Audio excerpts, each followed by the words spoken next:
find that the biggest threats are actually internal, and they start with really bad implementations of AI, lack of AI governance, and shadow IT. So just quickly talk about those one shadow IT. If you have not set a policy or provided AI tools to your organization, then most likely, based on statistics, you have folks who are using their own personal, sometimes free version of tools, and they're taking all of your confidential data that you're trying to protect, and they're plugging these things into it.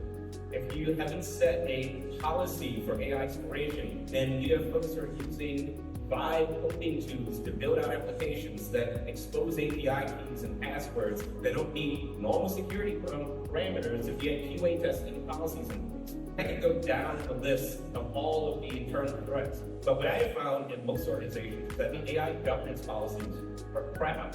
They're horrible. Some cases they've been written a year, 2 years ago, and they're not written for something that's as fast-paced, as fast about evolving. I did a session with public offices throughout the Maryland area, and one of the requirements is that all press releases can only be 50% AI.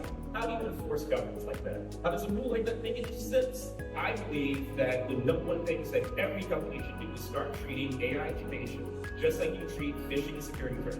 Every organization should understand the differences that are happening in these AI models. There is so much internal threat area that before we talk about just the external security issues, there's things that you have to figure out.